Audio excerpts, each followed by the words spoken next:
très vite, où les intellectuels étaient isolés, enfermés dans des prisons ou dans des résidences surveillées, ce qui a été le cas de beaucoup de crimes en Roumanie, ou alors on les poussait à partir. Mon bureau a été cassé, les documents disparus, tous les placards étaient vides, ma tâche à livre, tout était vide dans mon bureau.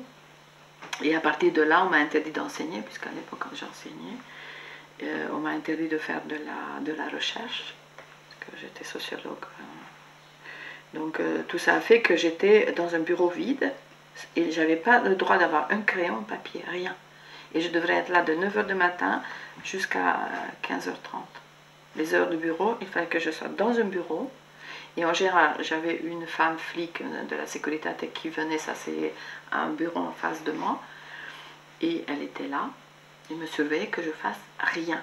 Je n'avais pas le droit de lire, pas le droit d'avoir un papier devant moi, pas le droit d'avoir un crayon, mais je devrais rester à mon bureau. Et ça a été pour moi une punition terrible. Tous les jours, je devais être assis dans mon bureau, sans rien faire, sans téléphone, sans rien. Et ça m'a mis sur les nerfs. Et la femme, une des femmes, parce qu'elle se relayait, parce que bon, c'était fatigant de rester de 9 h jusqu'à 15 h assise comme ça, elle se relayait, donc c'était une forme de, je sais pas moi, de torture pour moi. Hein. Donc une de ces femmes, elle m'insultait. Donc elle me disait des gros mots, elle m'insultait, elle me traitait. De toute façon, il n'y a pas de témoin, personne ne peut témoigner. Et elle me disait vraiment des traits. Et cette femme, je l'ai croisée encore après la chute de Ceausescu. Elle est à la retraite. Et voilà, personne ne peut rien faire. Il faut dire aussi que dans l'enseignement que je faisais, on était tous surveillés aussi, les enseignants. Et donc on avait aussi des procès, c'est-à-dire que les autres enseignants se réunissaient dans ce qu'on appelait la cellule du parti. Et donc on se réunissait dans un lycée par exemple. Et les enseignants étaient obligés de dire que l'enseignement que je faisais était mauvaise, que n'était pas dans la ligne du parti. Donc j'étais censée me lever et faire mon autocritique, de dire que oui, je suis d'accord, etc. Donc ça, c'était monnaie courante aussi. Et tout ça s'est superposé, ça se passait en même temps. Et dans mon enseignement, la grande critique qui m'a été faite, mais qui était très grave à l'époque en Roumanie, c'était que j'étais cosmopolite. Parce que je citais des livres d'autres pays, parce que je leur donnais à lire des choses en français, et je traduisais avec eux, etc. Et donc, quand on m'a demandé de faire mon autocritique, je dis que je ne le ferais pas, que j'ai rien à dire. Mais en soi, si vous voyez les 60 ou 70 enseignants autour de vous qui vous regardent et que vous regardez la peur dans leurs yeux quand vous dites « mais moi j'ai rien à dire, je fais mon travail ».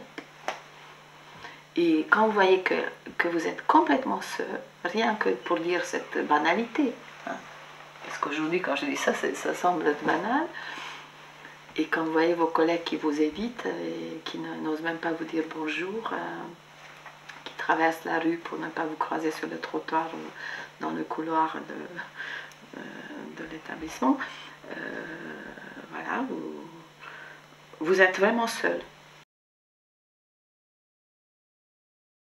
Moi j'étais déjà en France, hein, puisque donc je quittais en 86. En France, je me suis très vite attachée aux opposants hein, du régime, avec l'Europe libre, Monica Lovinescu, tout ce groupe qui était très militant contre le régime. Et un matin, je reçois un coup de fil d'un journaliste de la 5e qui me dit Maria, viens vite, on t'envoie un taxi, parce qu'on reçoit en direct des images de Roumanie, en roumain, on ne comprend pas ce qu'ils disent, mais il semblerait que c'est la révolution.